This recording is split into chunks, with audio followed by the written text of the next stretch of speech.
हमारे सिलेबस का last topic है कैश फ्लो स्टेटमेंट बोलते हैं। Tools of analysis of financial statement में से एक tools of analysis of financial statement आपके सामने आज हम लोग डिस्कस करना शुरू करना जा रहे हैं। Before we start doing anything in cash flow statement, I just want to make you very clear from your head, we are not doing accounting, we are doing only analysis. Accounting में आप एंट्रियां record करते हैं, accounting में आप accounting principles को लगाते हैं, accounting standard को यूज करते हैं। कैश फ्लो स्टेटमेंट बनाते समय भी अकाउंटिंग स्टैंडर्ड यूज होता है, लेकिन कैश फ्लो स्टेटमेंट जो है वो एनालिसिस ऑफ फाइनेंशियल स्टेटमेंट का एक टूल है, अकाउंटिंग नहीं है। तो जो कोर अकाउंटिंग में होता है आपको दिखेगा कि वो तो कैश फ्लो स्टेटमेंट में मिसिंग है। जैसे रूटीन अकाउंटिंग में जब आप प्रॉफिट की कैलकुलेशन करते हैं तो ऑपरेटिंग नॉन ऑपरेटिंग दोनों तरह के एक्सपेंस लेके चलेंगे, लेकिन यहाँ क्या करना होगा, आपको सेग्रीगेट करना होगा अलग अलग कैटेगरीज में। तो इस बात का आपको ध्यान रखना है कि आप क्या कर रहे हैं, एनालिसिस कर रहे हैं, आप अकाउंटिंग नहीं कर रहे हैं। That you have to take care in your mind, बार बार याद दिलाऊंगा आपको चीज। ठीक। अब हम जो शुरू करने जा रहे हैं चीजें, पहला पार्ट जो होगा वो थियोरेटिकल चीजें डिस्कस करेंगे, कैश क्या होता है, कैश फ्लो क्या होता है, कैश फ्लो स्टेटमेंट क्या होता है, इसके बारे में डिस्कशन करेंगे। फिर हम डिस्कशन करेंगे कि कैश फ्लो स्टेटमेंट के जो कंपोनेंट होते हैं वो ऑपरेटिंग, इन्वेस्टिंग, फाइनेंसिंग वो क्या हैं, इनफ्लो आउटफ्लो क्या होते हैं, फाइनेंशियल नॉन फाइनेंशियल एंटरप्राइजेस के लिए कैसी चीजें चलती हैं, एक्स्ट्रा ऑर्डिनरी आइटम क्या होते हैं, ऑपरेटिंग एक्टिविटीज को जब हम कैलकुलेट करते हैं उसके कंपोनेंट क्या क्या होते हैं, वो कंपोनेंट कैसे डेवलप होते हैं। Lots of stuff we are going to discuss today. Let us start with the very first part. Notes आपके सामने हैं। I hope those who are online उन्हें ये नोट्स दिख रहे होंगे। क्या दिख रहा है जो ऑनलाइन में है? Can you see this?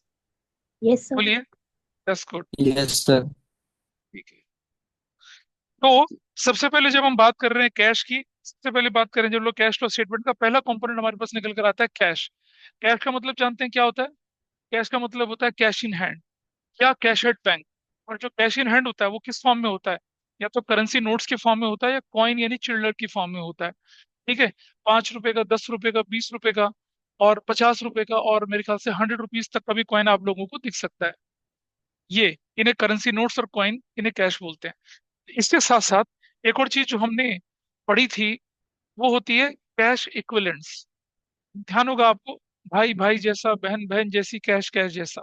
लेकिन ये भाई बहन जैसा क्या, ये वो चीज नहीं है। कैश इक्विवेलेंट तभी माना जाएगा कोई आइटम जब हम उसको क्या कर दें, we can, when any investment, सीधी सी बात है, इन्वेस्टमेंट होते हैं ना आपके पास करंट एसेट्स के अंदर, वो investments which can be converted into known amount of cash. ठीक है जी, नोन अमाउंट ऑफ कैश, या which are readily available to convert into known amount of cash. मतलब बहुत तुरंत से हम, जैसे हम चाहें, जैसे करेंसी नोट्स है, बैंक में पैसा है, एटीएम डाले निकल आएगा, चेक डाले निकल आएगा, ट्रांसफर कर लीजिए हो जाएगा। ठीक है। इसी तरह से ये कैश इक्विवेलेंट होते हैं। दे can be converted into known amount of cash readily, जब चाहे तब भी कन्वर्ट कर सकते हैं इसको। ठीक है। लेकिन एक कंडीशन इसके साथ जुड़ती है, subject to an insignificant risk in change in their value. मतलब जब हम इन्हें कन्वर्ट करने जाए ना तो इसकी वैल्यू में जो चेंज अगर हो भी तो बहुत माइनर हो, इतना मेजर ना हो कि हमें बहुत नुकसान हो। जैसे मान लिया जाए आपने किसी एस्टेब्लिश कंपनी के शेयर खरीद रखे थे, उसकी मार्केट में कीमत 2500 रुपीज की है। अब आप उसे बेचने जा रहे हैं, तो जिस दिन बेचने जा रहे हैं उस दिन मार्केट फ्लक्चुएशन हुआ और वो 2500 रुपये से घटकर 1600 रुपये का रह गया। Is it a significant change और इनसिग्निफिकेंट चेंज? सिग्निफिकेंट चेंज है ना। लेकिन 2500 रुपये का शेयर है और 2498 रुपीज आपको मिल रहे हैं। और जब आपने खरीदा था तो 1500 में खरीदा था। तो जो ये 2 रुपए का चेंज हुआ 2500 रुपये के मुकाबले, या 50 पैसे गिर गया, 50 पैसे उठ गया, will it be significant? No. ये उसकी बात करता है कि अगर हम उसे कैश में कन्वर्ट करें तो अगर वैल्यू गिरे भी तो बहुत इनसिग्निफिकेंट हो। सिग्निफिकेंट डिक्रीज को हम कैश इक्विवेलेंट नहीं मानते हैं। ये कह रहा है कि कैश इक्विवेलेंट तभी माना जाएगा जब उसकी शॉर्ट मेच्योरिटी होगी, 3 महीना या उससे क्या होगी, लेस होगी डेट ऑफ एक्विजिशन से। इसके एग्जांपल है short term marketable securities, current investments, short term investments, treasury bill, commercial paper. ये मनी मार्केट इंस्ट्रूमेंट्स थे जो सिलेबस से सीबीएसई ने हटा दिए थे, लेकिन अगर आपके टीचर पढ़ाने वाले होंगे तो उन्होंने पढ़ाया होगा क्योंकि सीयूटी में आएगा, बिजनेस स्टडीज में, फाइनेंशियल मार्केट चैप्टर के अंदर पढ़ा होगा। मनी मार्केट इंस्ट्रूमेंट्स पढ़ा होगा, certificate of deposit, call money, है ना, पढ़ा कॉल मनी, ये तुमने बचपन में पढ़ लिया था। यहाँ आ जाते हैं आप। अच्छा, ये बोल रहे हैं कि investments in shares are excluded from cash equivalents. Investment in shares वो है, उन्हें हम कैश इक्विवेलेंट से एक्सक्लूड कर रहे होते हैं। पहली बात तो क्यों एक्सक्लूड कर रहे होते हैं? अगर उनकी वैल्यू में सिग्निफिकेंट डिक्रीज होगा तो वो कैश इक्विवेलेंट माने नहीं जाएंगे भाई। उन्हें हम नॉर्मल इन्वेस्टमेंट की तरह ट्रीट कर लीजिएगा, unless they are substantial cash equivalent. अब इस सब्सटेंशियल कैश इक्विवेलेंट कैसे बन रहा है देखिए, ये ले रहा है example. For example preference share, ये आपका इन्वेस्टमेंट है। आपका इन्वेस्टमेंट है ना प्रेफरेंस शेयर, इक्विटी भी होता है, डिवेंचर भी होता है, ठीक है, लेकिन ये शेयर की बात कर रहा है। आपने एक्वायर करा shortly before the specific redemption date. Redemption की डेट है मान लो 25 जून, और आपने 20 जून को या 18 जून या 17 जून को, 21 जून को आपने एक्वायर कर लिया, ठीक है जी। Provided there is only insignificant risk of failure of the company to repay the amount at maturity. इसमें रिस्क क्या है सिर्फ? इसमें रिस्क देखो, आपने 4 दिन 5 दिन पहले मेच्योरिटी से उनको खरीद लिया, तो जब आप उसे इन कैश कराएंगे, ऑटोमेटिक इन कैश होगा वो तो वैसे भी, तो वो तो कैश इक्विवेलेंट की कैटेगरी में आएगा। कैश इक्विवेलेंट की कैटेगरी में कब नहीं कंसिडर करेंगे उसको हम? अगर 3 दिन बाद 4 दिन बाद आपको पता है कि कंपनी अब डूबने वाली है। आपने किसको खरीदा शेयर? 22 को कोई ऐसी न्यूज आ गई कि अब लग गया कंपनी क्या हो रही है, इंसॉल्वेंट डिक्लेयर होने वाली है। तो गया, फिर तो कैश इक्विवेलेंट थोड़ी मानेंगे उसको। इंसॉल्वेंसी का प्रोसेस चलेगा, पहले डिबेंचर होल्डर को पेमेंट होगी, फिर प्रेफरेंस शेयर होल्डर की बारी आएगी, यानी कि आपकी बारी आएगी, फिर जाके दैट्स लॉन्ग प्रोसेस। वहां आप कैश इक्विवेलेंट नहीं बोल सकते हैं उसको, ठीक है। थोड़ा नीचे चलते हैं आगे। इन्वेस्टमेंट्स इन शेयर्स हैं भाई, ये कह रहे हैं कि they are excluded from cash equivalents unless there, अच्छा ये तो हम बोल ही चुके हैं, देर इज अ सब्सटेंशियल वाला पार्ट बोला हमने, ठीक है। अच्छा, अब इससे आगे मैं थोड़ा सा बढ़ूं जरा, बेसिक चीजें और सीखने जो कि हम बोर्ड पे देख के करेंगे। देखिए कैसे करना है, आइए दिखाता हूँ एक चीज। मैं लेफ्ट हैंड साइड पर रख रहा हूँ आइटम। लेफ्ट हैंड साइड पे मेरे पास है कैश एंड कैश इक्विवेलेंट्स, ये मेरे पास यहाँ पर है। और राइट हैंड साइड पे हमारे पास क्या है? नॉन करंट असेट्स है एक, करंट असेट्स है दो, नॉन करंट लायबिलिटीज है क्या, तीन, और करंट लायबिलिटीज है क्या, चार। अगली बार मेरे पास ये सारी चीजें हैं, ठीक है जी। वैसे देखा जाए तो इसका कोई कंपैरिजन बनता नहीं है, कोई मीनिंगफुल कंपैरिजन रेशियो एनालिसिस में भी नहीं बन रहा है इसका। इधर हमने क्या कर दिया, टोटल एसेट्स और टोटल लायबिलिटीज लिख के डाल दिए हैं, ठीक है। मैंने यहाँ पर अभी क्या करा, मैंने यहाँ से, अच्छा मैं एक और चीज लेके चल रहा हूँ यहाँ पर आगे, कि I am considering here equity as well. क्या लेके चल रहा हूँ मैं यहाँ पर? इक्विटी। इक्विटी जानते हैं ना क्या होती है? Share holder fund plus reserve surplus, वो भी लेके चल रहा हूँ। इक्विटी में मैं इक्विटी शेयर प्रेफरेंस शेयर दोनों लेके चल रहा हूँ। डिबेंचर वहां चलेगा, इस जगह पे चलेगा, ठीक है। हमने इसको मतलब मैंने इसको फ्लिप वाले ऑर्डर में लिख दिया यहाँ पर, ऐसा कोई परेशानी नहीं, ठीक। अब जरा समझिए, मैंने क्या किया, कैश उठाया और बैंक में जमा कर दिया। क्या करा मैंने? कैश उठाया और कहाँ जमा कर दिया? बैंक में जमा कर दिया। Will it be cash flow? ना, इसे कैश फ्लो नहीं बोलेंगे। आप बोलेंगे सर इसमें परेशानी क्या है, पैसे की मूवमेंट तो हो रही है, आपके गले से निकल कर पैसा बैंक में जा रहा है। हाँ जा रहा है, लेकिन कैश फ्लो स्टेटमेंट से कैश फ्लो यानी कैश का मूवमेंट नहीं मानता है। वो कहता है कि कोई भी मूवमेंट जो कैश और कैश इक्विवेलेंट के बीच में होगी उसे कैश फ्लो नहीं बोलेंगे हम। तो कैश फ्लो किसे बोलेंगे भाई? आओ देखते हैं। अब आपने क्या कर दिया, बैंक से पैसा निकाला और अपने गले में डाल दिया, ये क्या हुआ? ये भी कैश फ्लो नहीं है। आपने शॉर्ट टर्म मार्केटेबल सिक्योरिटीज को क्या कर दिया, खरीद लिया, ये भी कैश की मूवमेंट है, ये भी कैश फ्लो नहीं है। आपने शॉर्ट टर्म मार्केटेबल सिक्योरिटी को क्या कर दिया, बेच दिया, ये भी क्या, कैश फ्लो नहीं है, ठीक है जी। इस तरफ आ जाते हैं। आपने क्या कर दिया कि एसेट्स खरीदी और बदले में क्या कर दिए, इक्विटी शेयर इशू कर दिए। कहता है ये भी कैश फ्लो नहीं है, क्योंकि पैसे की तो मूवमेंट हुई नहीं। नहीं भी। आपने क्या कर दिया कि आपने क्या कर दिया, क्रेडिटर के अगेंस्ट क्या कर दिए, बीपी इशू कर दिए। वो कहता है ये भी कैश फ्लो नहीं है, कैश का तो मूवमेंट नहीं है। आपने डेटर के अगेंस्ट क्या कर दिया बताइए, डेटर के अगेंस्ट क्या कर दिया, बिल्स रिसीवेबल ले लिए किसी से, वो भी कैश मूवमेंट नहीं है, ठीक है। समझ पा रहे हैं? आपने क्या करा, आपने डिबेंचर जो थे डिबेंचर्स, उसको कन्वर्ट किस में कर दिया, इक्विटी में कर दिया, कन्वर्टेबल डिबेंचर था। वो कहता है ये भी कैश फ्लो नहीं है। तो भाई कैश फ्लो कब होगा, जब तीर आर पार चलेंगे, यानी कि आप एसेट्स खरीदोगे और पैसा जाएगा ऐसे करके। आप क्या खरीदोगे, आप डिबेंचर इशू करोगे पैसा आएगा, आप शेयर इशू करोगे पैसा जाएगा। ये कहता है तब होगा कैश फ्लो।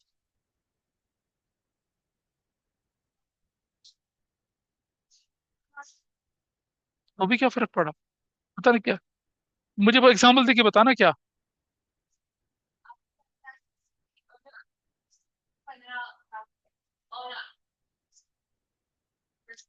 हाँ। 5 लाख का 5 लाख का नुकसान हुआ, बोल दिया। स्टेटमेंट ऑफ प्रॉफिट लॉस में चला गया, कैश में कहाँ है वो नुकसान? मुझे पता कैश में कहाँ नुकसान हुआ। कैश फ्लो स्टेटमेंट क्या करा, मैंने फिर से बोला आपसे, अभी मैंने जब क्लास शुरू करी थी मैंने बोला था अब अकाउंटिंग नहीं कर रहे हो। क्या नहीं कर रहे हो? Accounting. From accounting point of view she is absolutely correct कि 10,000 के 10 लाख के डिबेंचर थे, 8 लाख के पीआर हुए, फुल एंड फाइनल सेटलमेंट हो गए, यही तो हुआ। 2 लाख का क्या हो गया, लॉस हो गया। अकाउंटिंग बिल्कुल ठीक है, पर कैश फ्लो में उसका कोई रोल ही नहीं है। कैश फ्लो में वो सेंटीमेंट आपका आना ही नहीं है। लॉस होगा तो प्रॉफिट लॉस में देखेगा। हमारा कैश फ्लो हुआ या नहीं हुआ? हमारा कैश फ्लो हुआ ही नहीं। या मान लिया जाए 10 लाख रुपए के बिल्स रिसीवेबल गेट कन्वर्टेड या got encashed for rupees 8 lakh at full and final settlement, cash flow सिर्फ 8 लाख का माना जाएगा। 2 लाख का क्या होगा? उससे हमारे कैश फ्लो का कोई लेना देना नहीं है, क्योंकि हम अकाउंटिंग नहीं कर रहे हैं। हम तो ये जानने की कोशिश कर रहे हैं कि during the year operating activity, investing activity, financing activity से कैश फ्लो कितना हुआ।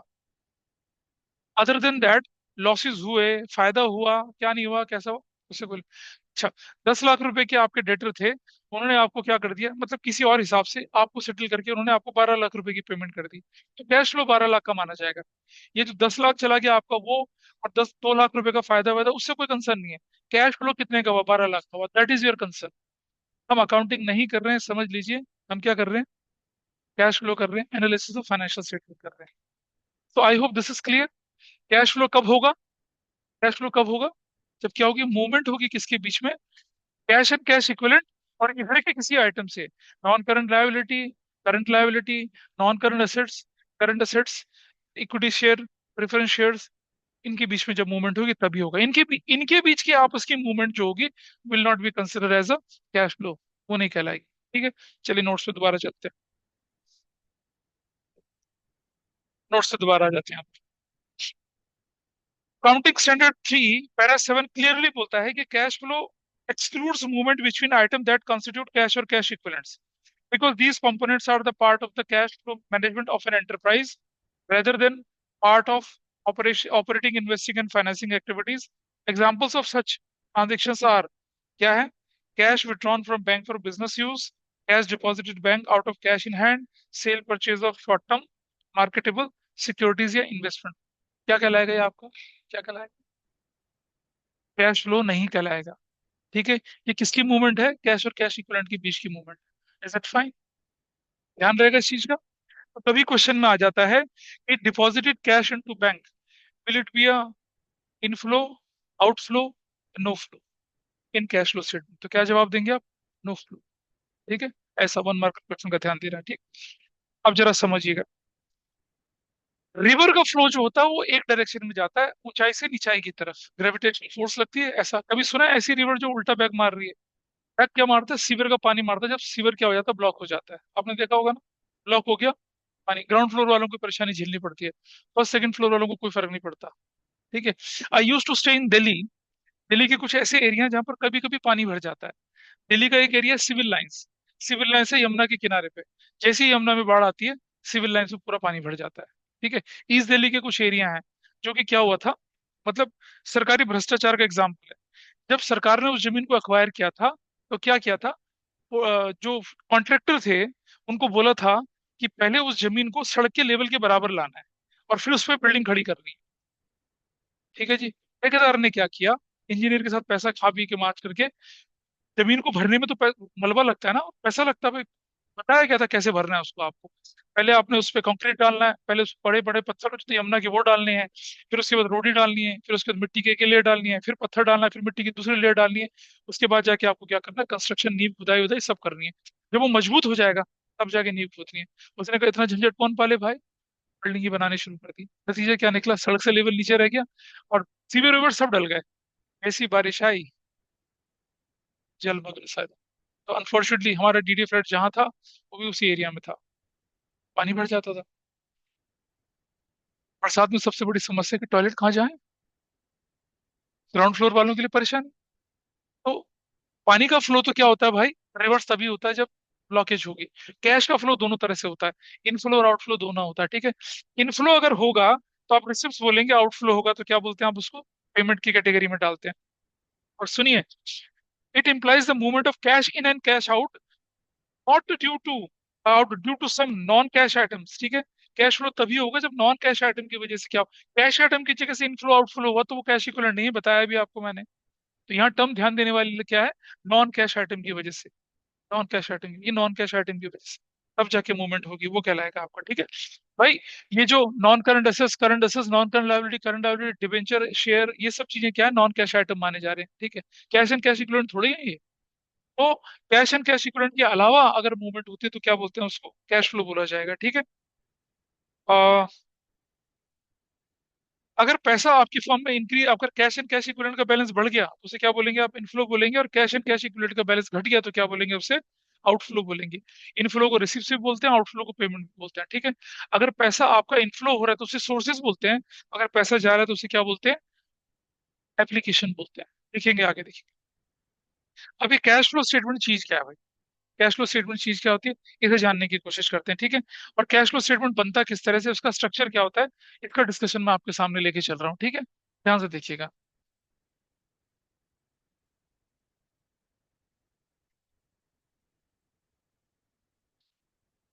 मैंने अक्सर ये एग्जांपल आपके सामने लिया, मैंने ये एग्जांपल आपके सामने उसमें मतलब गुडविल के टाइम पे भी लिया था, किसी भी टाइम पे लिया था मैंने, जैसे तो मान लिया जाए कि हमारे पास, suppose we have one person here, एक हमारे पास एक बच्चा है। आ, मतलब, अरे यार ये तो ज्यादा खूंखार बच्चा बन गया। नहीं, हमारे पास एक, मतलब एक बच्चा हमारे पास है, प्यारा सा बच्चा, ठीक है। ये एक तुम में से कौन 18 साल का होने वाला है अभी, लड़की। चलो नाविया मान लेते हैं 18 साल की होने वाली है, ठीक है। इसके पापा ने क्या करा, इसके बर्थडे पे, बर्थडे की कैप है, इसके बर्थडे पे कैप, बर्थडे पे वही बताया हमने आपके पापा, इसके पापा ने बर्थडे पे इसके, और इस पे तो कुछ बनता ही नहीं है, ठीक है। इसके बर्थडे पे इसके पापा ने क्या करा, जैसे बताया था आपको कि 5 करोड़ रुपए दे दिया, बोला बेटी जाओ उड़ा लो आप, ठीक है। ये गई और ये उड़ाया उड़ाया उड़ाया वापस आ गई। जब ये नीचे आती है तो देविका, वेदिका बोलती है उससे, कितने बचे तेरे पास, कितने बचे तेरे पास। ये कहती है कि मेरे पास बचे कितने, मेरे पास 2 करोड़ रुपया बचा अभी। इसने कितने उड़ाए, कितने उड़ाए, 3 करोड़ रुपया। कैसे निकाला आपने ये, कितना वो लेके गई थी, ओपनिंग अमाउंट, कितना बचा क्लोजिंग अमाउंट, उसका डिफरेंस क्या निकाल दिया, यूज्ड अमाउंट, ठीक है। This was opening amount, this was opening amount, this was closing amount.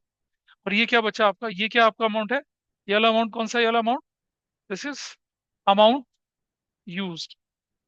मतलब 3 करोड़ उसने उड़ा दिए थे, ठीक है। Let us convert this into a business example, कि कैश फ्लो स्टेटमेंट में इस पर्टिकुलर थ्योरी का कैसे इस्तेमाल करते हैं, जरा ध्यान से देखिएगा। और हमारे पास कैश एंड कैश इक्विवेलेंट की ओपनिंग फिगर होती है, क्वेश्चन में हमेशा होगी। कैश एंड कैश इक्विवेलेंट की क्लोजिंग फिगर भी होगी, ठीक है जी। तो क्या हुआ, हम यहाँ लिख रहे हैं, जैसे मान लो opening balance of cash and cash equivalents, ठीक है जी। ये हमारे पास आ गया। नीचे हमारे पास आएगा closing balance of cash and cash equivalents, ये हमने ऐसे नीचे रख दिया, ये वाला वैल्यू हमारे पास है ऐसे करके, ठीक है। अब मुझे बताइए, यहां मेरे पास फिगर आई क्या, नेट इंक्रीज, या फिर मैं बोलूं क्या, decrease in cash and cash equivalents during the current year. ये फिगर मेरे पास यहाँ आई, ये वाली फिगर।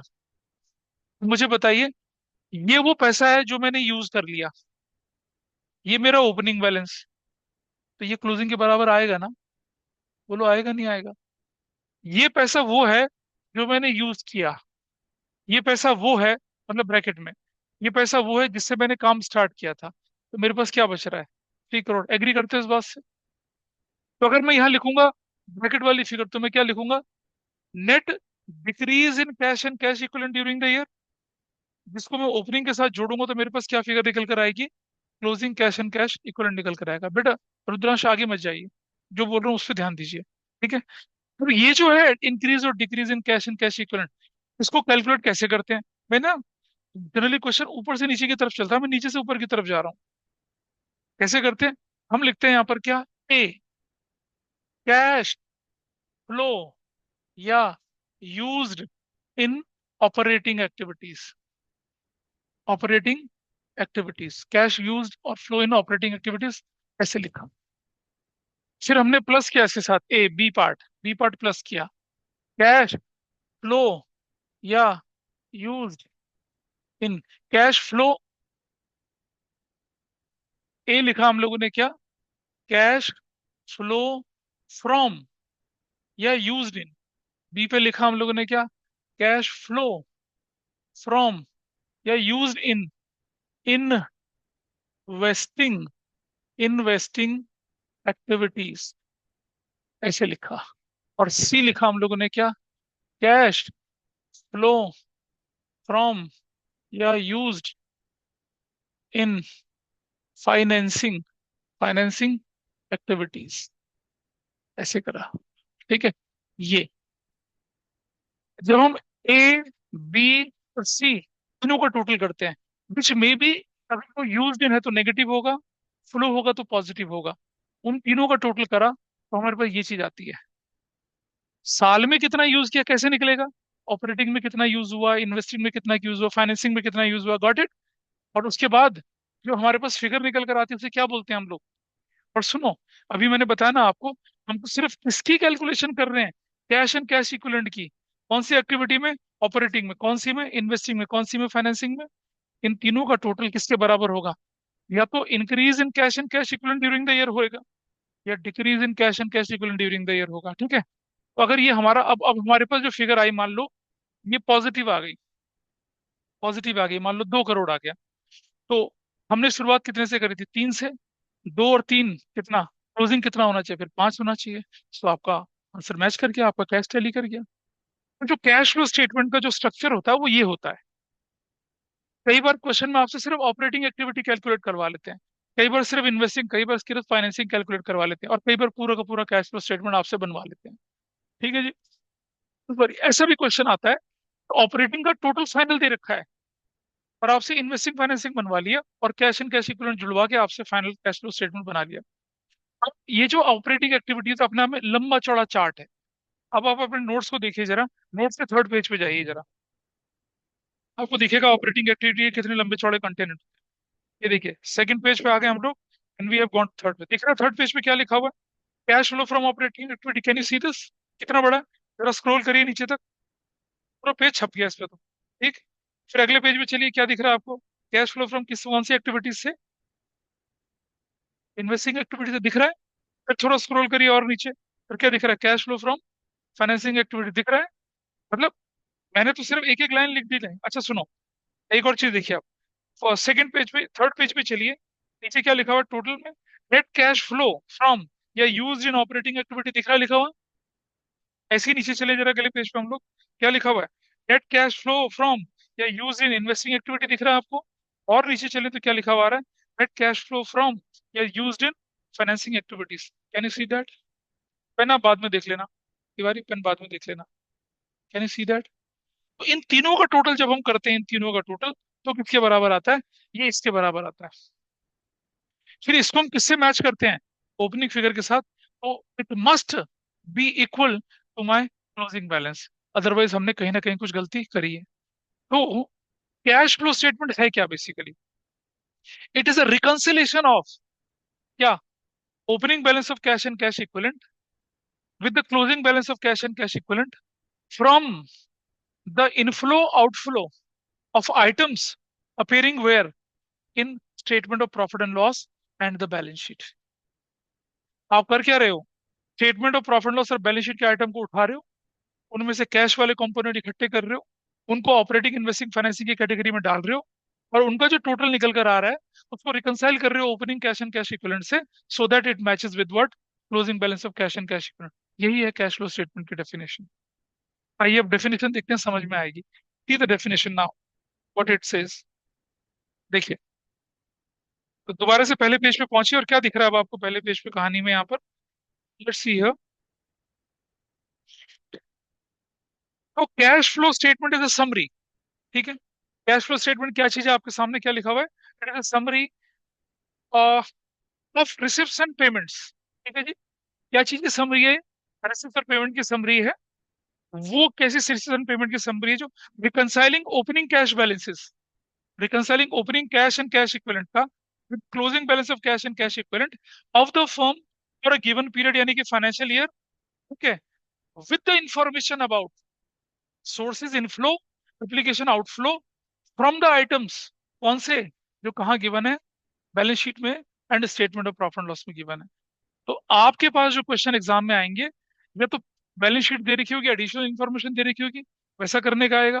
या एग्जाम में क्वेश्चन आएगा statement of profit loss given होगा, एडिशनल इन्फॉर्मेशन होगी, उसको करने का क्वेश्चन आएगा। ठीक है, हम कैसे करते हैं पता है अपने, मतलब हम स्टेटमेंट प्रॉफिट लॉस और बैलेंस शीट दोनों दे देते हैं विद एडजस्टमेंट्स। ऐसे क्वेश्चन बुक में नहीं होते हैं, लेकिन मैं कराऊंगा ऐसा कुछ, आपको ऐसा कराऊंगा, आप लोगों को भी कराऊंगा ऐसा। ठीक है, बुक में तो या तो सिर्फ statement of profit and loss के साथ एडजस्टमेंट है, या सिर्फ बैलेंस शीट के साथ एडजस्टमेंट है। ठीक है ना? तो मैं स्टेटमेंट के साथ भी कराऊंगा क्वेश्चन, बैलेंस शीट के साथ भी कराऊंगा, और मिक्स वाला भी कराऊंगा आपको। ठीक है, so that you are well equipped. ऐसा करके करेंगे। ठीक, आगे चलते हैं। तो कैश फ्लो स्टेटमेंट की डेफिनेशन क्लियर है? सिर्फ रिकंसिलेशन है किसका? Opening cash and cash equivalent का with the closing cash and cash equivalent for an given period for a firm. इस चीज से रिलेटेड, उन आइटम से related which are relating to receipt और क्या, एप्लीकेशन या outflow of items which are appearing in where statement of profit loss in the balance sheet. अब एक और चीज होती है, ये जो कैश फ्लो स्टेटमेंट होता है दो तरह से बनता है, डायरेक्ट मेथड और इनडायरेक्ट मेथड। डायरेक्ट मेथड में तो जो डायरेक्ट आइटम ऑपरेटिंग के अलग से चुन लीजिए, इन्वेस्टिंग के अलग से, फाइनेंसिंग के चुन लीजिए, काम आसान, ज्यादा आसान होता है, वेरी इजी टू अंडू। ठीक है, लेकिन सिलेबस में डायरेक्ट वाला है नहीं है, सिलेबस में इनडायरेक्ट मेथड है, तो आप इनडायरेक्ट मेथड करेंगे। ठीक है जी, ध्यान रखना। सोचो जब हम स्टूडेंट हुआ करते थे ना, और जब मैंने पढ़ाना शुरू करा था, तो उसके शुरू शुरू के 4-5 साल तक आपका जो सिलेबस था, जितना सिलेबस है ना इसका दुगना था। कैश बजट, मतलब क्या क्या चीज नहीं थी उसके अंदर यार। फंड्स फ्लो स्टेटमेंट होता था, कैश फ्लो स्टेटमेंट ऑलरेडी था, कैश बजट होता था, और बजटरी कंट्रोल के बहुत सारे बजट अलग से होते थे, और नॉट फॉर प्रॉफिट ऑर्गेनाइजेशन की अकाउंटिंग होती थी, रिडम्पशन ऑफ डिवेंचर पूरा फुल फ्लेज होता था। बहुत, मतलब समझ लो एक और किताब का मटेरियल पूरा होता था, इतना सिलेबस होता था। सिलेबस सीबीएसई बच्चों को क्या बना, मुलायम मुलायम मुलायम नाजुक नाजुक बनाती चली गई, सिलेबस डाइट भी करती गई। आइए चलते हैं आगे। अब अकाउंटिंग स्टैंडर्ड 3 के हिसाब से एक्टिविटी 3 हिस्सों में बटेंगे, ऑपरेटिंग, इन्वेस्टिंग और फाइनेंसिंग में, और इन दोनों एक्टिविटी में इनफ्लो आउटफ्लो चलेगा। चलिए जरा जानते हैं ऑपरेटिंग एक्टिविटीज। ठीक है, मान लिया जाए कि अगर भाई रुद्र को लगता है कि भाई जिंदगी में ना टेस्ट होना चाहिए, कुछ मसाला, कुछ तीखा होना चाहिए। इन्हें ना गोलगप्पे यानी पानी पूरी बहुत पसंद है, भर भर के खाते हैं गोलगप्पे पानी पूरी पसंद है नहीं, शायद है नहीं। इन्होंने कहा चलो ठीक है, let us have a startup of पानी पूरी, उसी से स्टार्ट करते हैं। तो मुझे बताइए इनका रेवेन्यू फ्रॉम ऑपरेशन क्या कहलाएगा? कोई बताएगा मुझे, ऑनलाइन में कोई बताएगा? गोलगप्पे के बिजनेस का रेवेन्यू फ्रॉम ऑपरेशन क्या बनेगा? बताइए जरा, आप बताइए। मैंने कहा, भैया एक और खिलाना जरा। भाई हम लोग कभी भी बताएं, जितना तेजी से लड़कियां गोलगप्पे खा लेती, उतनी तेजी से हम लोग नहीं खा पाएंगे कभी भी। तुम जितना मर्जी कुछ, चाहे तुम्हारा मुंह राक्षस जितना बड़ा क्यों ना हो, तो नहीं खा पाएंगे। ठीक है, कंपटीशन लगा के देख लो तुम, बड़ा मुश्किल है, पता नहीं कैसे खा जाते हैं। तो चलो बताओ तो जरा, रेवेन्यू फ्रॉम ऑपरेशन गोलगप्पे के वाले का क्या बनेगा, रुद्रा भाई का? तब बोलो ना यार, मजाक नहीं, आराम जल्दी बोलो, क्या होगा रेवेन्यू फ्रॉम? अरे आइटम क्या होंगे रेवेन्यू फ्रॉम ऑपरेशन, क्या बेच के उसको? रेवेन्यू फ्रॉम ऑपरेशन होगा गोलगप्पे बेच के पैसा कमाया। ठीक है जी, कोई बंदा कहता है कि भैया गोलगप्पे का पानी दे दो ½ लीटर, ले भैया तू ले जा, पानी बेच के पैसा कमाया। कोई बंदा कहता है कि भैया वो थोड़ी मीठी चटनी होगी जरा बांध देना, ₹50 की, उसने कहा ले भाई वो बांध दिया, उससे रेवेन्यू फ्रॉम ऑपरेशन कहलाएगा। ठीक है, कोई बंदा कहेगा भैया जो फेंटी हुई दही होती है जरा वो दे दो, उसमें आपने अनार के दाने डाल रखे हैं, तो ले भैया ये भी ले जा तू। रेवेन्यू फ्रॉम ऑपरेशन क्या है? जो आइटम वो मैन्युफैक्चर करके आपको खिलाने के लिए जा रहा है, जब वो आपको गोलगप्पे खिला रहा है तो क्या कर रहा है, उसको तोड़ रहा है, उसके अंदर आलू या उबली हुई की दाल या कुछ ऐसी मिला रहा है, फिर क्या कर रहा है, आप कहते हैं भैया तीखा बनाना, ठीक है, तो वो क्या करता है, उसको सीधा तीखे पानी में डाल के, उसने दो तरह के पानी रखे हुए होते हैं, जो थोड़ा स्टैंडर्ड वाले गोलगप्पे वाले होते हैं, एक जो होता है तीखे वाला और एक जो होता है हरा पानी वाला, तो जो कम तीखा होता है। तो वो क्या करता है, आपके गोलगप्पे को गुड़ डुबकी लगाता है, कौन से वाले में, तीखे वाले में, कहता है, लो मैडम, याद करोगी, कान नाक से धुआं निकलेगा जब आपका। ठीक है, एंड लड़के ने खाया, भैया इट्स सो हॉट, ऐसे करके। भैया कहता कोई बात नहीं। वो एक पापड़ी लेता है, मीठी चटनी में डुबा, कहता है मैडम इसे खाइए। मैं तो पहले ही कह रहा था मैम आपको कि मत खाओ इसे, आपको फिर थोड़ी देर छोड़ के जवान देती, भैया और खिलाओ जरा, मजा आ गया, ऐसा करके। समझ पा रहे हैं आप, वो जो पापड़ी दे रहा है, वो गोलगप्पा दिया वो, ठीक है, फिर उसके पास दही बल्ले भी होते हैं, उसके पास टिक्की भी होती है, ये सब रेवेन्यू फ्रॉम ऑपरेशन कहलाएगा। ठीक है जी। दुकानदारी कितनी देर चलती है? सुना है गोलगप्पे वाला सुबह 9 बजे रेडी लगा लेता है, लगा लेता है, ब्रह्मपुत्र मार्केट में लगा लेता है गधा, लोग फिर भी खाते हैं। ठीक है, लगा लेता है, उसका दिन भर चलता है भाई। ठीक है, लेकिन अगर आप गली मोहल्लों में देखेंगे, चाट कॉर्नर वगैरह जो होते हैं वो शाम को चलते हैं, 5-6 बजे, जब हल्का हल्का, हल्की हल्की अंधेरा होना शुरू होता है, लोगों को गर्मी खाने की चाहत बढ़ती है, लोग पहुंच जाते हैं वहां पर। ठीक है, ऐसा करके होता है। भाई दिन भर में क्या करते हैं, रुद्रा भाई खाली है? नहीं, रुद्रा भाई खाली नहीं है। रुद्रा भाई क्या है, दिन भर में प्रॉपर्टी डीलर है, बॉन्ड प्रॉपर्टी डीलर है, बड़े वाले, डील करते हैं करोड़ों रुपए की। ठीक है, शाम को कहते हैं ठेले पे आ जाना, चाट खिलाएंगे तुम्हें।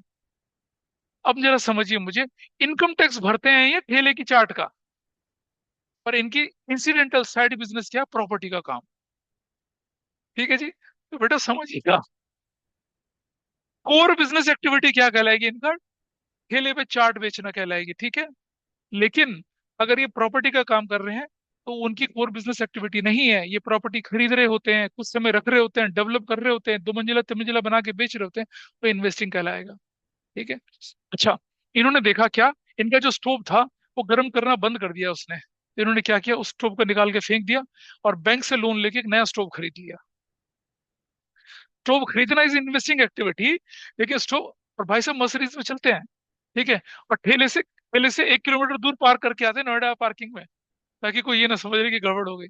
अरे लिटरली भाई, यहाँ कैलाश के पास कॉर्नर पे एक बंदा ना समोसे बेचता है, बीएमडब्ल्यू है उसके पास, समोसा बेचने वाले बंदे के पास, तुम देख लेना, वो कैलाश की तरफ जाने वाला, और कॉर्नर की कट पे समोसा बेच रहा होगा, या थोड़ा मार्केट में जाके आगे कहीं समोसा बेच रहा है, he is a BMW owner.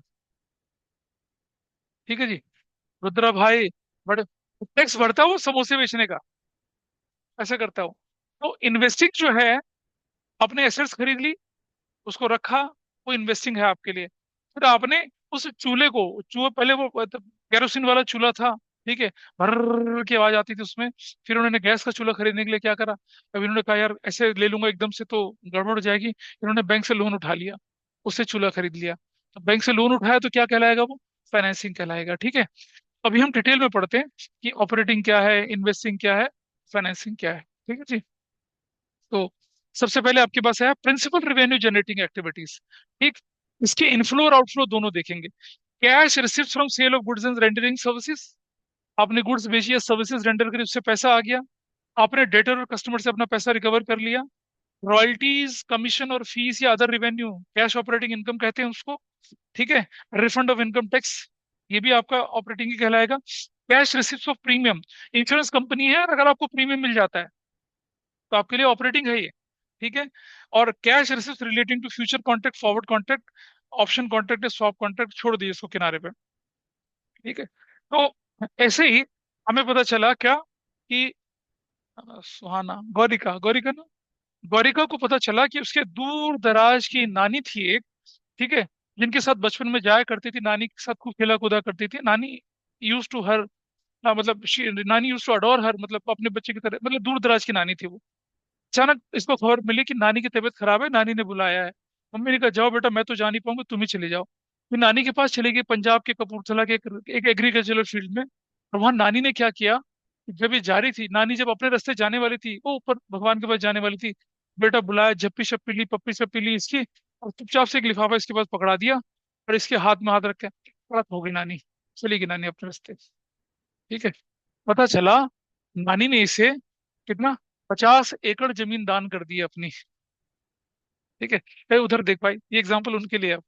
50 एकड़ जमीन दान कर दी। हमारा छोटा सा स्कूल ना 17 एकड़ में बना हुआ है। हमारा छोटा सा स्कूल जिसमें 8,500 बच्चे पढ़ते हैं, 17 एकड़ में पड़ा हुआ। ठीक है। सिर्फ नादर जैसा स्कूल 5 एकड़ में बना हुआ है। कितनी एकड़ जमीन दान करके इसको? 50 एकड़ जमीन, फर्टाइल लैंड, भयंकर वाला। इसने डिसाइड करा कि क्या करेंगे अब इस पे, इस जमीन के टुकड़े का क्या किया जाएगा। इसने कहा, ब्रो, लेट्स ग्रो आलू इन दिस लैंड। इसने कहा हम आलू उगाएंगे। ठीक है। तो आलू उगाए जाएंगे। ठीक है। बेटा वो स्टार्टअप वाली लड़की है, उसका प्रोफाइल देखो तुम जाके पहले। ठीक है। इसने क्या करा, अपने लिंक्डइन कनेक्ट से बोला कि हम आलू उगा रहे हैं, पेप्सिको में किसी की जान पहचान हो तो बहुत शानदार ऑर्गेनिक आलू देंगे उनको चिप्स बनाने के लिए। ठीक है, चिप्स बनाने के लिए, चिप्स, आलू की चिप्स बनती है ना, उसके लिए। तो पेप्सिको ने क्या कर दिया, इनके साथ पेप्सिको इनकॉर्पोरेशन इनके साथ क्या कर दिया, कॉन्ट्रैक्ट साइन कर दिया कि जो आप आलू उगाएंगे उसे 10 रुपया पर केजी के हिसाब से हम खरीद लेंगे आपसे। 50 एकड़ में, मैं मान लू, यार बहुत उग जाएगा यार, 50 एकड़ बहुत बड़ी जमीन होती है। मैं किसान का बच्चा तो हूं नहीं, मेरे दादा किसान थे लेकिन मैं नहीं हूँ। तो मुझे नहीं पता कितना, पर मैं मान के चलता हूँ कि मान लो 10 लाख किलो आलू, सपोज इसका इस फैक्ट्री में 10 लाख कम है वैसे, 10 लाख किलो आलू सपोज इस जगह पे उगना है। ठीक है। 10 लाख इंटू 10 कर दूंगा तो कितने का कॉन्ट्रैक्ट साइन हो चुका है? 1 करोड़ रुपए का। ठीक है, वो एक सीजन का पेप्सिको के साथ कॉन्ट्रैक्ट हो चुका है साइन। अब कंडीशन नंबर 1 और कंडीशन नंबर 2 देखते हैं, जरा देखिएगा। कंडीशन नंबर 1 में क्या हुआ कि मार्केट में ना आलू जो थे, आसपास की सारी फसल खराब हो गई आलू की। या मान लिया जाए कि बम्पर फसल हो गई आलू की, खूब भयंकर आलू हो गया हर जगह पे। पेप्सिको को अब आलू 9 रुपया, 10 रुपया, 8 रुपए के रेट से मिल रहा है। पेप्सिको भागा भागा आता, कहता यार आलू तो 5 रुपए तक, 4 रुपए तक रेट चला जाएगा। या मैडम से मैंने कितनी बड़ी डील साइन कर रखी है। तो भागा भागा अपना मार्केटिंग रिप्रेजेंटेटिव को भेजता है इनके पास, कहता है सुनो मैडम, 10 लाख किलो के हिसाब से आपके कॉन्टेक्ट किया था, आज रेट मार्केट में 8 रुपए चल रहा है, 2 रुपए के हिसाब से हमसे कंपनसेशन ले लो और हमें इस कॉन्ट्रैक्ट से मुक्त कर दो। ठीक है जी। इसने क्या करा, 10 इंटू 2, 20 लाख रुपए से मिल रहा है बिना फसल बेचे हुए। ठीक है। तो तुम बोलोगे इसका नुकसान, इसका क्या नुकसान है? ये अपनी प्रोसेसिंग यूनिट लगा ले भाई, कुछ और कर ले, जब इतना बड़ी एंटरप्रेन्योर है। इसने वो कॉन्ट्रैक्ट एक्सेप्ट कर लिया। कितने का फायदा हुआ इसे? ये फ्यूचर कॉन्ट्रैक्ट कहलाते हैं। इसी तरह के क्या होते हैं, स्वैप कॉन्ट्रैक्ट भी होते हैं, ऑप्शन कॉन्ट्रैक्ट भी होते हैं, मैं उसकी डिटेल में नहीं जाऊंगा। ठीक है। तो पैसा मिल गया। पैसा किसका मिला? जो इसकी कोर रेवेन्यू जनरेटिंग एक्टिविटी थी आलू उगाना, उससे मिला। कंडीशन नंबर 2, मार्केट में ना क्या हो गई, फसल पूरी तरह से डैमेज हो चुकी है। ठीक है। आलू के प्राइस 10 रुपए से बढ़कर 12 हो रहे हैं, 15, 17, 20 जाने वाले हैं। इसने भागे भागे अपने अपने सीए को बोला, जा तू जरा पेप्सिको के पास जा और उनको बोल कि मार्केट में आलू का रेट 12 रुपए पर केजी चल रहा है, 2 रुपए पर केजी हमसे कंपनसेशन ले लीजिए, हमें कॉन्ट्रैक्ट से मुक्ति दे दीजिए। पेप्सिको ने कहा ठीक है भाई, तुमसे नहीं खरीद गए, हम जलंधर के किसानों से खरीद लेंगे, यूपी में खरीद लेंगे, बरेली से खरीद लेंगे, क्या फर्क पड़ता है, वो तो खरीद ही लेंगे। उन्होंने कहा डन। अब इसे क्या दे पे करना पड़ गया, 20 लाख रुपए पे करना पड़ गया। ये भी पेमेंट, तो ये ऑपरेटिंग का क्या कहलाएगा, आउटफ्लो कहलाएगा, वो क्या कहलाएगा, इनफ्लो कहलाएगा। ठीक है। Got it. तो future contract, option contract, forward contract, ये जो होते हैं इसी तरह से रिलेटेड होते हैं। जो कि क्या होता है, स्टॉक में भी होता है, पल्सिस में भी होता है, अनाज में भी होता है, गोल्ड में भी होता है और सिल्वर में भी होता है। ठीक है। ठीक है। गोल्ड और सिल्वर में क्या कहते हैं, बुलियन कॉन्ट्रैक्ट होते हैं, बुलियन कहते हैं उनको, वैसा करके इस तरह से चलती हैं चीजें। तो चलिए आगे चलें जरा। So I hope this point is clear to all of you. ये जो लिख रहा है, cash receives relating to future contract, forward contract, और कौन सा contract, swap contract, when the contract are held for dealing और ट्रेडिंग पर्पस। अगले अगले अगले तरफ चलिए। आउटफ्लो कब कब होगा? जब आप cash purchase of goods and services करेंगे, पेमेंट जाएगी। क्रेडिटर और सप्लायर को आप पेमेंट करेंगे तब जाएगा। Cash payment to an insurance enterprise for premiums, claims, annuities and other policy benefit. ठीक है। Cash operating expenses, salaries, wages and payment to employees हो गया। Cash payment of income tax unless they can be specifically identified with financing और investing activities. Tax की payment जो होती है operating होती है, लेकिन इन्वेस्टिंग फाइनेंसिंग भी होती है, मैं आगे पढ़ाऊंगा आपको इन्वेस्टिंग फाइनेंसिंग क्या होता है। अच्छा जी। Cash payment of claims in case of insurance company claim देने पड़ते हैं उसको भाई, एक्सीडेंट हो गए क्लेम देने पड़ गए। Cash payment relating to future contract, forward contract, अभी हमने बोला था इसका। नोट है, payment on and behalf of employee such as salary, provident fund, bonus, ये सारे के सारे ऑपरेटिंग ही कहलाएंगे हमेशा। Cash flow arising from purchase and sale of dealing और trading in securities, cash advances and loans made by financial enterprises, वो operating activity कहलाएंगी। बैंक और फाइनेंशियल एंटरप्राइजेस के लिए तो शेयर खरीदना बेचना क्या, ऑपरेटिंग है। आपके लिए शेयर खरीदना बेचना क्या कहलाएगा, इन्वेस्टिंग कहलाएगा। लेकिन शेयर इशू करना फाइनेंसिंग कहलाएगा, हम बाद में डिस्कस करेंगे इसे। इसी तरह से आई investing activities, any such activity which is relating to acquisition यानी कि खरीदना, डिस्पोजल मतलब बेचना, ऑफ क्या, टेंजिबल एसेट्स, इनटेंजिबल एसेट्स। ठीक है, चाहे वो ट्रेड हो चाहे नॉन ट्रेड हो, चाहे शॉर्ट टर्म हो या लॉन्ग टर्म हो। ठीक है, शॉर्ट टर्म वाले को तो नहीं इंक्लूड कर रहे हैं क्योंकि वो करंट इन्वेस्टमेंट का पार्ट बन जाती है। लेकिन करंट इन्वेस्टमेंट का वो पार्ट जो कैश इक्विवेलेंट के अंदर नहीं है, उनको हम इसी के अंदर इंक्लूड करते हैं। मैं एग्जांपल देके बता रहा हूँ आपको, तो पहले समझ लीजिए। एक्विजिशन और डिस्पोजल, खरीदना और बेचना किसका, non current assets, current assets, non current assets basically कुछ स्पेसिफिक करंट एसेट्स को छोड़कर सब इन्वेस्टिंग कहलाती हैं। अब आप समझिएगा, एक बड़ा पॉपुलर क्वेश्चन है जो कि एग्जाम्पल में दिखेगा नहीं आपको। जैसे मैं बोलूं 31 मार्च 2024 है, 31 मार्च 2025 है, ये इन्फॉर्मेशन आपके पास है। ठीक है, या मैं मान लूं तो ये इन्फॉर्मेशन 24 की है और ये इन्फॉर्मेशन 23 की है। आपके पास क्या था, करंट इन्वेस्टमेंट्स थे। ये थे मान लो 5 लाख के, और ये थे मान लो 6 लाख रुपए के। Got it.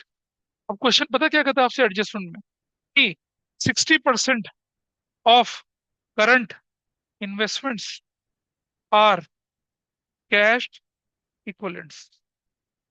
अगर कुछ ना बोले तो पूरा का पूरा करंट इन्वेस्टमेंट जो है वो क्या है, कैश इक्वलेंट है। कुछ ना बोले तो पूरा का पूरा कैश इक्वलेंट है। लेकिन कह रहे हैं कि 60% कैश इक्वलेंट है, यानी कि इसका 60% कितना, 3 लाख, वो कैश इक्वलेंट है। इसका 60% कितना, 3,60,000, वो कैश इक्वलेंट है। और इसका जो बचा हुआ पार्ट 2 लाख जो है, वो नॉन कैश इक्वलेंट हो गया। और ये बचा हुआ पार्ट 2,40,000 जो वो क्या है वो, तो अब आप मुझे बताइए, ये तो कैश एंड कैश इक्वलेंट में चला गया, लेकिन ये जो बचा हुआ पार्ट है ये तो इन्वेस्टिंग में कंसिडर होगा ना। अदरवाइज हम क्या मान के चल रहे थे, सारा कुछ हम क्या मान के चल रहे थे, कैश इक्विवेलेंट मानते थे। लेकिन अब सारा कुछ कैश इक्विवेलेंट नहीं है, 60% है सिर्फ कैश इक्विवेलेंट। बचा हुआ पार्ट क्या है, नॉर्मल इन्वेस्टिंग एक्टिविटी है, even if it is current investment. लेकिन आपके पास ये एडजस्टमेंट होना चाहिए। अगर ये एडजस्टमेंट नहीं है, पूरा का पूरा 5 लाख, पूरा का पूरा 6 लाख क्या माना जाएगा, क्या माना जाएगा, कैश एंड कैश इक्विवेलेंट माना जाएगा। इसका ध्यान रखना है। ठीक है जी, बेटा इस तरफ, इधर चले जाइए, इधर ओके। तो एग्जाम में ध्यान से देखना, कहीं नीचे लिखा तो नहीं है कि 40% of the cash and cash equivalent is current investment. और लोग क्या करते हैं वहां, सारे के सारे को कैश इक्विवेलेंट में डाल देंगे, और फिर इन्वेस्टिंग एक्टिविटी गलत हो जाएगी और ऑपरेटिंग भी गलत होगी फिर आपकी। इसका ध्यान रखेंगे। ठीक है, मैं क्वेश्चन शायद बताऊं ना बताऊं, लेकिन मैं आपको एडजस्टमेंट बता रहा हूँ यहाँ पर। आइए चलें आगे थोड़ा सा। अब इन्वेस्टिंग का इनफ्लो और आउटफ्लो देख के चलेंगे साथ साथ। अगर आप फिक्स एसेट्स को बेच देते हैं तो क्या कहलाएगा, इनफ्लो कहलाएगा। लेकिन अगर फिक्स एसेट्स खरीद लेते हैं तो क्या कहलाएगा, फिक्स एसेट्स का मतलब property plant and equipment and intangible assets से है। Intangible assets, intangible assets fix assets की दोनों कैटेगरी, टेंजिबल इंटेंजिबल दोनों होती हैं। ठीक है, नेक्स्ट। सेल ऑफ इन्वेस्टमेंट कर दें तो क्या कहलाएगा, इनफ्लो। लेकिन परचेज ऑफ इन्वेस्टमेंट कर दें तो क्या कहलाएगा वो, आउटफ्लो कहलाएगा।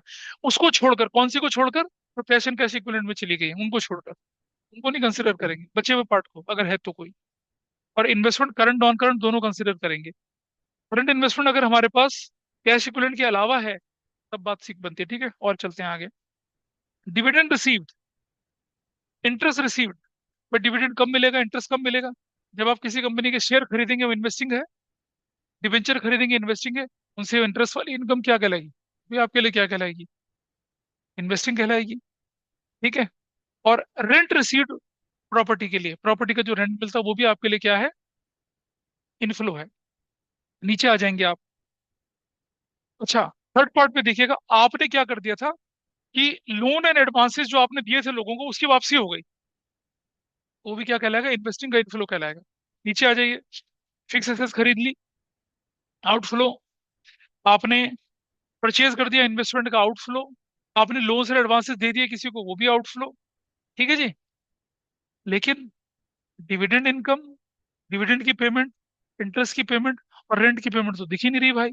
अब जरा समझ लीजिए, डिविडेंड की पेमेंट कहलाएगी फाइनेंसिंग, इंटरेस्ट की पेमेंट कहलाएगी फाइनेंसिंग, और रेंट की पेमेंट कहलाएगी ऑपरेटिंग। समझ पाए बात को, कहीं आप कंपेयर करने लग जाएं कि सर ऊपर लिखा था डिविडेंड मिलना, इंटरेस्ट मिलना इन्वेस्टिंग, और रेंट मिलना भी इन्वेस्टिंग। तो आउटफ्लो तो क्या होना चाहिए? बिल्कुल नहीं। डिविडेंड पे करना फाइनेंसिंग, इंटरेस्ट पे करना फाइनेंसिंग, और रेंट पे करना ऑपरेटिंग होता है। रेंट आप कब पे कर रहे हैं? जब फैक्ट्री या ऑफिस किराए पे ले रहे हैं। वो किस काम के लिए ले रहे हैं? बिजनेस चलाने के लिए ले रहे हैं, ऑपरेटिंग एक्सपेंस है वो तो। ठीक है। अच्छा, आगे चलते हैं। Purchase of goodwill will always be investing activity for all types of organisation. अगर आपने गुडविल की पेमेंट करी है तो जरूरी माना जाएगा कोई इन्वेस्टिंग ही है। अच्छा, सेपरेट डिस्क्लोजर इन्वेस्टिंग एक्टिविटी का इसलिए जरूरी है ताकि आपके एनालिसिस से आपको पता चल जाए कि कंपनी ने ग्रोथ, एक्सपेंशन, डाइवर्सिफिकेशन के लिए कितना पैसा लगाया है। Investment in shown under current assets when it is to be taken as cash equivalent। लेकिन अगर वो बोले कि 60% है कैश इक्विवेलेंट, तो बचा हुआ पार्ट क्या कहलाएगा? इन्वेस्टिंग कहलाएगा। ठीक है जी। Financing activities, any such activity which changes the size and composition of debt, यानी कि नॉन करंट लायबिलिटी या debt, long term debt. Equity मतलब इक्विटी शेयर और प्रेफरेंस शेयर्स, यानी कि इक्विटी, प्रेफरेंस और डिवेंचर और लॉन्ग टर्म लोन्स एंड, ठीक है, इनका साइज कॉम्पोजिशन किसी भी चीज से बदल जाए तो उसको हम क्या बोलेंगे? फाइनेंसिंग एक्टिविटी बोलेंगे। कैसे बोलेंगे? आपके सामने देखिए, चलते हैं। ध्यान से सुनिएगा जरा, ये क्या कह रहे हैं यहाँ पर। Cash proceeds from issue of equity shares, preference shares, debentures, raising long long term bank loans, repayment of bank loan etcetera, ये सब उसी का एग्जांपल है। Financing activities are those activities which changes the size and composition of owner's equity and capital, including preference share capital of a company and borrowings, long term as well as short term of the enterprises। ठीक है। और नीचे चलें थोड़ा सा, inflow outflow साथ साथ लेके चलेंगे। Issue of shares for cash, inflow. Redemption of preference shares, outflow. Issue of debenture cash, inflow. Redemption of debenture, outflow. Proceeds from long term borrowing, आपने लॉन्ग टर्म लोन ले लिए, loan taken from financial institution for long term period, या short term loan borrowing ले लिया आपने, bank loan कर दिया, bank overdraft कर दिया, कैश क्रेडिट कर, इसमें इंपॉर्टेंट लगाना, एग्जाम में क्वेश्चन आएंगे। और लोग इसे करंट असेट्स मान लेते हैं, करंट लायबिलिटी मान लेते हैं। ये करंट लायबिलिटी के अंदर दिखेगा लेकिन होगा फाइनेंसिंग। और नीचे लिखा हमने क्या? Repayment of long term short term borrowing या loans, repayment of finance lease liability, और इंटरेस्ट की पेमेंट, और डिविडेंड की पेमेंट, क्या कहलाएगी आपकी? फाइनेंसिंग कहलाएगी। I hope this part is okay. Dividend paid is financing activity for all types of organisation. कोई भी ऑर्गेनाइजेशन हो, अगर वो डिविडेंड पे कर रही है तो उसे फाइनेंसिंग ही बोलेंगे हम। क्योंकि डिविडेंड बंदा तभी पे करता है जब क्या होते हैं? शेयर इशू होते हैं। ठीक है।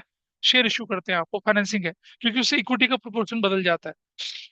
Dividend, issue of bonus share will not B financing activity. बताए तो क्यों?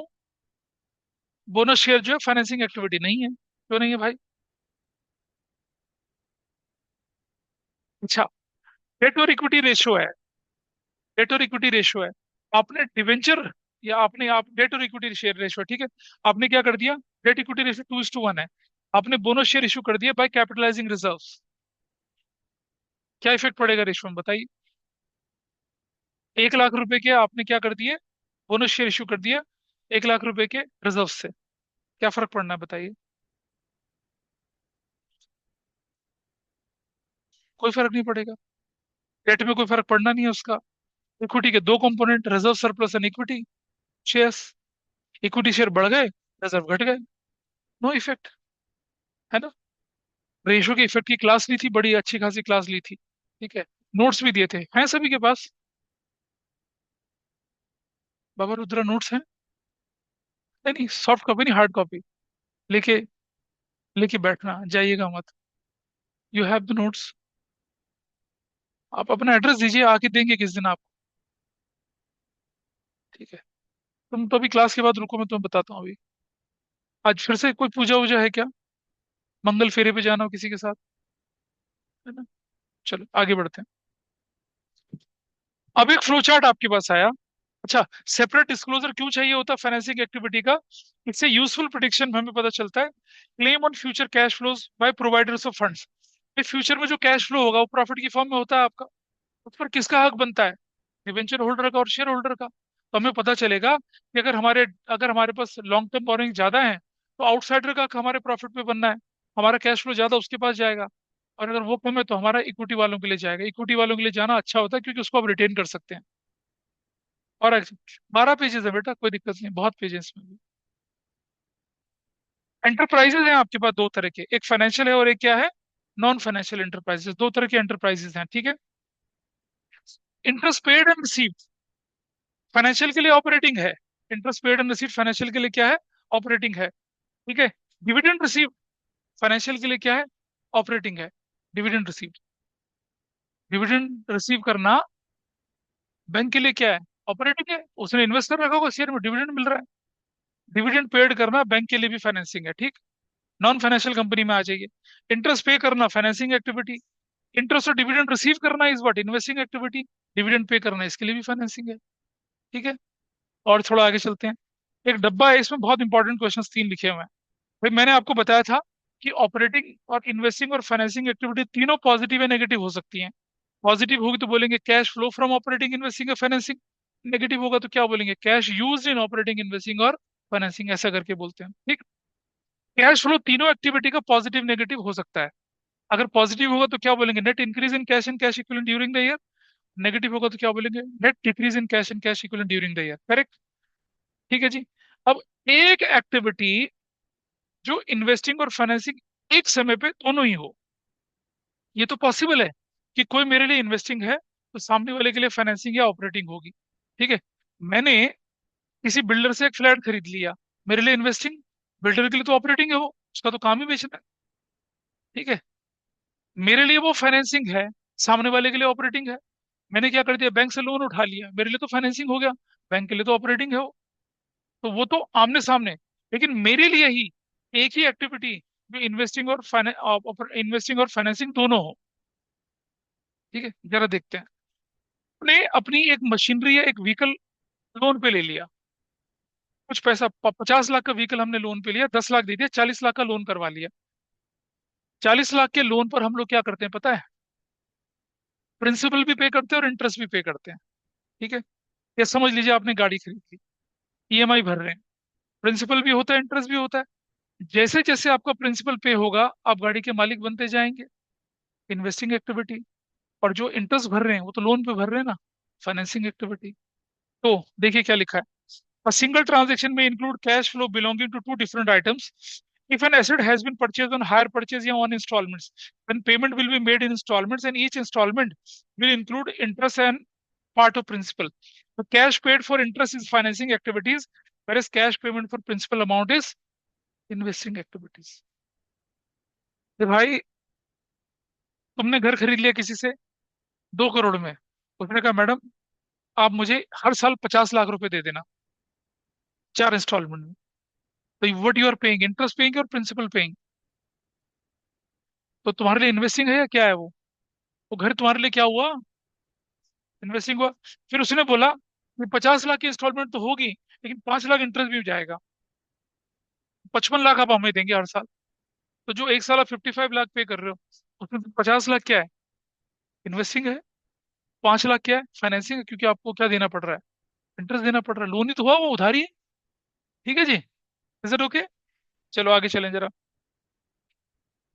देखो बेटा, इंटरेस्ट रिसीव करना बैंक के लिए तो ऑपरेटिंग है, इंटरेस्ट पे करना फाइनेंसिंग है सभी के लिए। अब मुझे बताइए इंटरेस्ट रिसीव करना फाइनेंसिंग कब होगा? एक बार बोर्ड में क्वेश्चन है, when can interest receive be financing activity? लोगों ने लिखा नेवर। भाई ये होता है। Interest on person arrear. Person arrear याद है? पर्सन अरियर क्या होते हैं?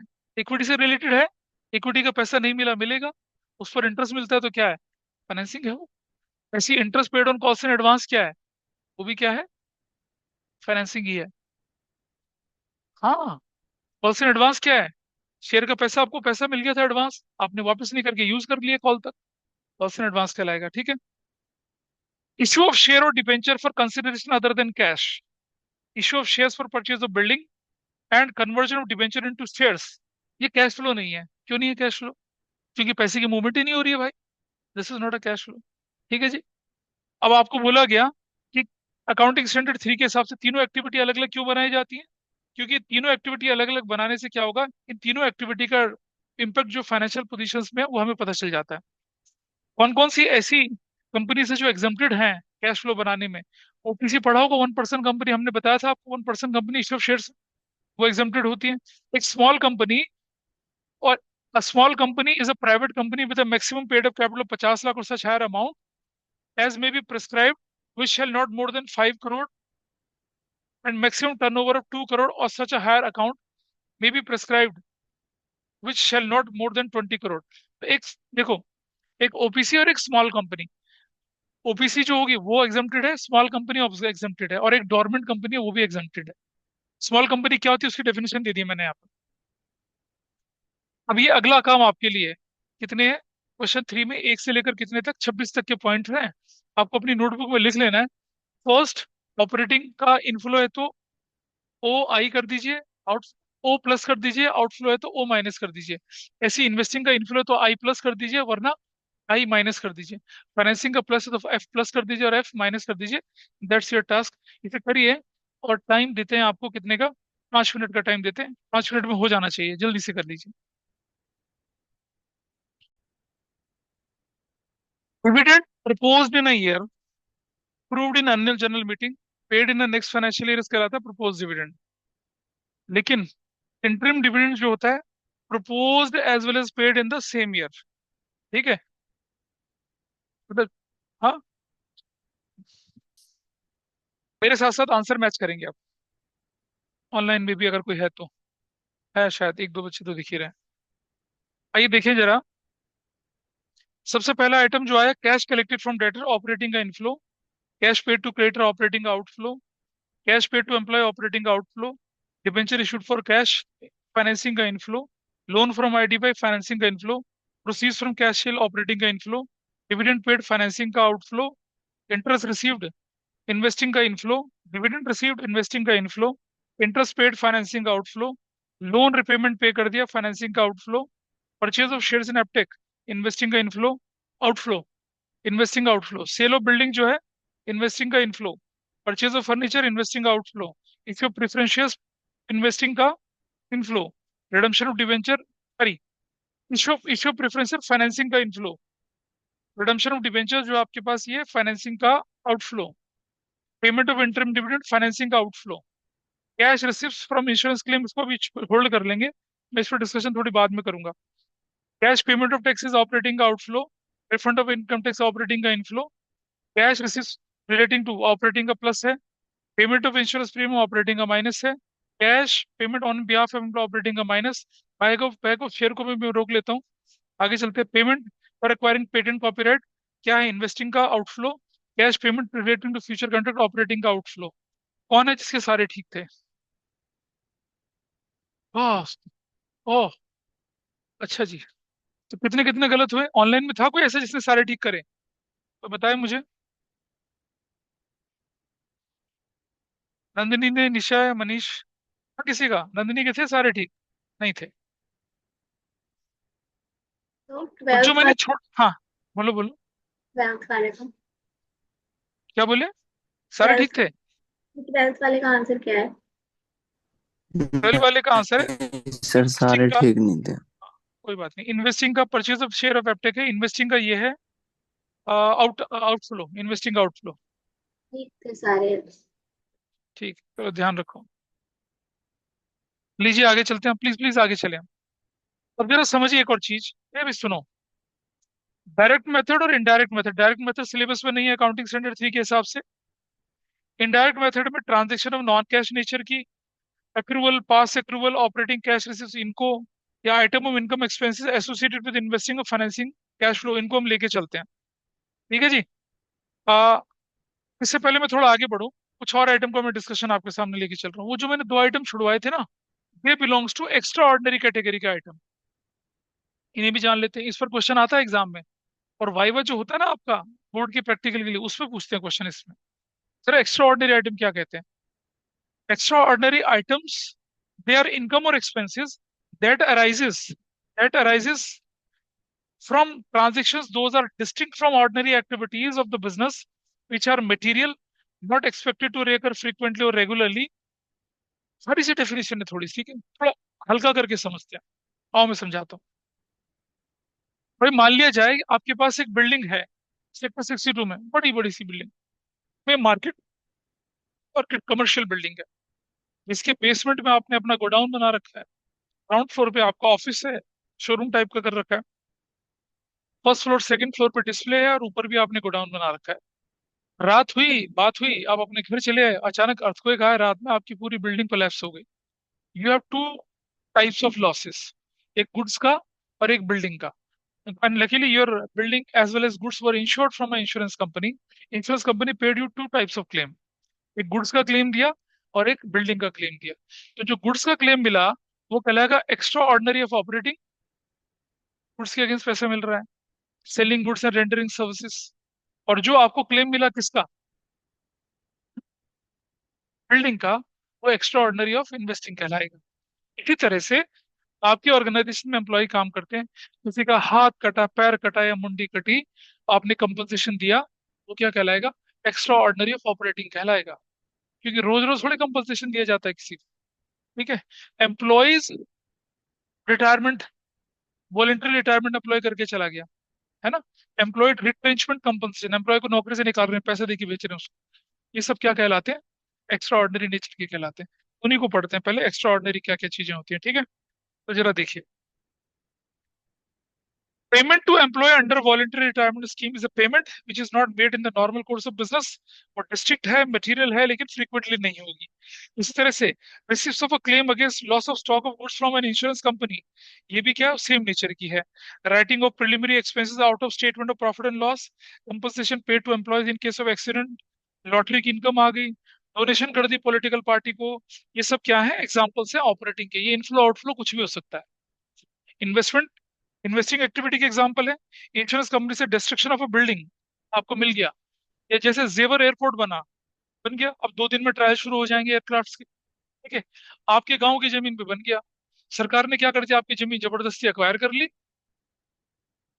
या आपकी फैक्ट्री लगनी थी वहां पर, सरकार ने कहा यहाँ तो एयरपोर्ट बनेगा, हमने कहा हम तो नहीं देते जमीन, कहते तुम कैसे नहीं दोगे, डेवलपमेंट में तुम रोक ही नहीं सकते, सरकार जबरदस्ती ले लेती है और क्लेम जबरदस्ती दे देती है, मिल गया क्लेम। आप क्या है ये, रोज होने वाला, रोज क्लेम मिल रहे हैं क्या, एक्स्ट्रा ऑर्डिनरी है, इन्वेस्टिंग का, क्योंकि जमीन आपका इन्वेस्टमेंट थी।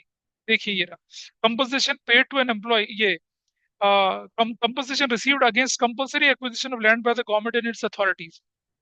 फाइनेंसिंग एक्टिविटी का, बाय फाइनेंसिंग एक्टिविटी उसका क्या कहलाता है, जब आप बायबैक करते हैं ना अपने शेयर्स को, तब वो फाइनेंसिंग एक्टिविटी का कहलाता है आपसे क्या, एक्स्ट्रा ऑर्डिनरी।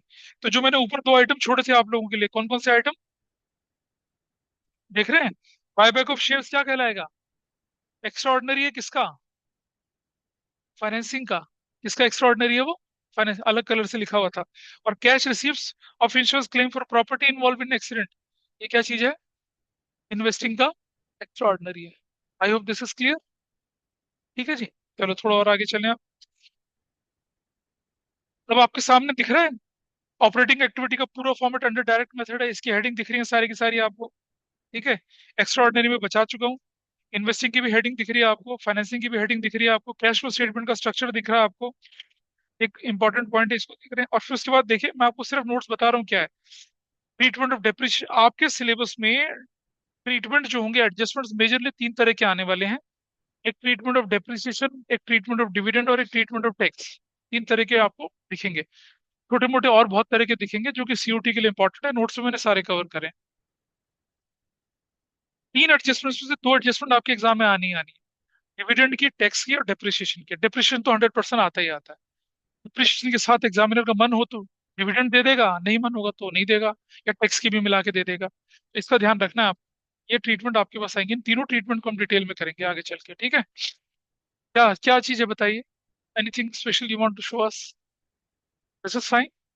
तो कोशिश करेंगे कि, मतलब मैं भागा दौड़ी मचा नहीं रहा, आप जिनके एग्जाम चल रहे हैं, मैं कुछ नहीं कर सकता, लेकिन चलेगा, मतलब इस वीक, अभी वीक में कितना दिन रह गए आप, हो ही गया एक तरह से, मतलब 15 दिन तो डिले हो ही गया चीजों का, मैं मान के चल रहा हूँ, मतलब 15 दिन और नहीं लगेंगे। इस क्लास में हमने सारा थियोरेटिकल एस्पेक्ट्स लिया। आप लोगों के लिए काम क्या है, सिर्फ सबसे लास्ट पेज खोल लीजिए, खोलिए सबसे last page, can you see the last page there. सबसे लास्ट पेज पे जब आप जाएंगे तो क्या दिख रहा है आपको, देखिएगा, एक दिख रहा है ना, मोर फॉर रिवीजन, दिख रहा है, बहुत इंपॉर्टेंट है थ्योरी के पॉइंट ऑफ व्यू से। आपको बता रखा है कि इनमें से कौन सी एक्टिविटी मैन्युफैक्चरिंग एंटरप्राइजेस के लिए ऑपरेटिंग इन्वेस्टिंग फाइनेंस होंगी, कौन सी फाइनेंशियल के लिए होंगी। इनके आंसर को आप छुपाएंगे और अपने आप इसके आंसर को देखने की कोशिश करेंगे, तो आपको अच्छा खासा क्लैरिटी आएगी। जब मैं अगली क्लास में आपके साथ प्रैक्टिकल शुरू करूंगा क्वेश्चंस करना, and you will feel your self comfortable. इस लास्ट वाले पेज को जरूर से करके आएंगे। Definitely I last you question.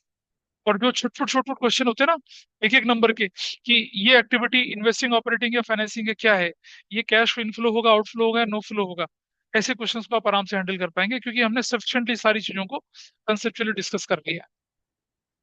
ठीक है जी। तो आज हम यही समाप्त कर रहे हैं क्लास को।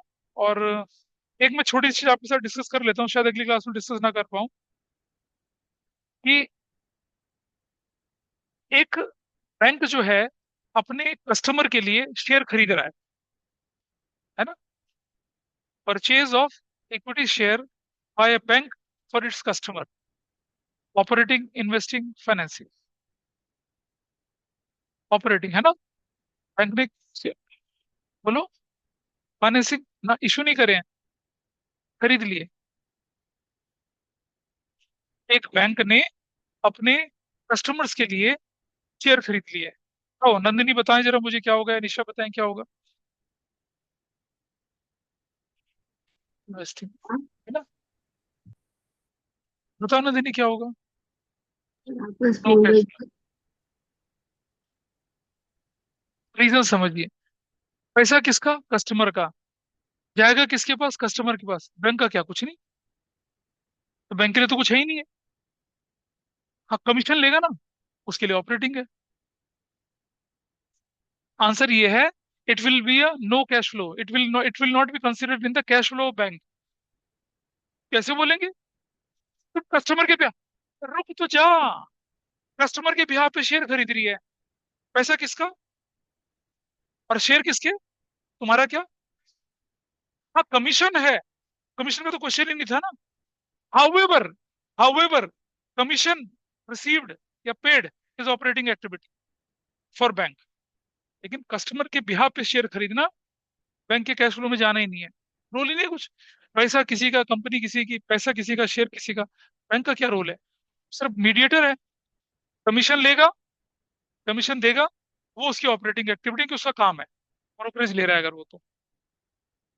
अरे आपका आईसीआईसीआई में डीमैट अकाउंट चल रहा है मान लो, तो आईसीआई क्या करता है, हर ट्रांजेक्शन पे आपसे पैसा काट रहा है ना, पैसा आपका है, शेयर आपके हैं, आप खरीदो, आप बेचो, आपके अकाउंट में पैसे, लेकिन वो तो ब्रोकरेज ले रहा है ना आपसे, वो कहलाएगा ऑपरेटिंग, ऑपरेटिंग रेवेन्यू कहलाएगा उसके लिए वो। कोई कैश फ्लो है ही नो। देखो ये लिखा है यहाँ पर, पेज, लास्ट पेज पे देखिए आप जरा, ये बातें ना करो यार तुम, लास्ट पेज पे देखिए लिखा हुआ है इस जगह पे, परचेज ऑफ शेयर्स। ये एग्जाम्पल नंबर 5 के आंसर नंबर 2, एग्जाम्पल नंबर 5 है ना जो क्वेश्चन नंबर 5, इसके सेकंड पॉइंट को पढ़िएगा। Purchase of share on behalf of a customer and sale of share on behalf of customer is not an operating activity, they being purchased for its customers, however broker received is an operating activity। ऐसा लिखा, ठीक है, इसका ध्यान रखेंगे। चलिए, so that's all for today. आज हम यही माइंड अप करते हैं, थैंक्स फॉर बीइंग। इसको आगे, हाँ, अभी नहीं।